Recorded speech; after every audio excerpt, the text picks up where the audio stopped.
Dahil sa malamig na panahon ngayon tag-ulan, karaniwan ng hanap ng mga tao ang pampainit na sabaw. Kaya naman bida ngayong kainan ang mga mamihan at bulaluhan na swak din sa budget ng karamihan. Balitang hatid ni Lala Roque.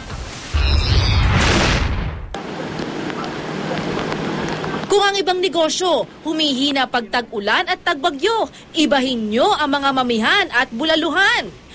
Kapag malamig at umuulan, karaniwang hanap ng tiyan ang mainit at malinamnam na sabaw gaya nito.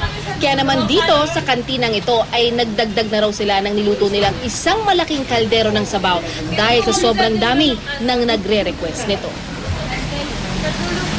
Para sa mga estudyanteng ito, pasok daw sa budget ang presyo ng mga ulam dito. Sinamantala na rin nila ang libreng mainit na sabaw. Excuse me, pang ilang sabaw mo na yan? Pangatlo po. Maginaw po kasi. Pag pumuulan, masarap po humigop ng sabaw. Adobo po. 35 pagkasama kanin 45. Tapos, yung sabaw? Yung sabaw libre lang. 60 to 70 pesos ang presyo ng kada order ng bulalo, kaya naman ang iba, hating kapatid ng gimmick. Matikman lang ang inaasam-asam na sabaw. Oo, nag-share na kami. The best yan. Pag mga panahon na yan, mga malalamig. Dito naman sa isang bulaluhan sa Quezon City, suki daw ang mga taxi driver. Alas 12 pa nga lang ng tanghali, sold out na ang kanilang bulalo. Kaya ang naabutan namin mga taxi driver, isang ulam at sabaw ng bulalo, sold na.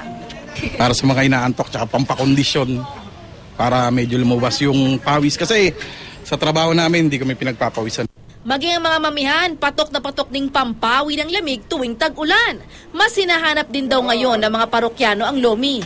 May mga 30 kilos na lomi na uubos. Pabago-bago man daw ang presyo sa palengke ng mga sangkap sa kanilang mami, hindi raw sila magbabago ng presyo. Nababawi naman daw kasi sa dami ng mga customer. Lalo pa ngayong hanap ng karamihan ang swabing init sa sikmura sa taglamig.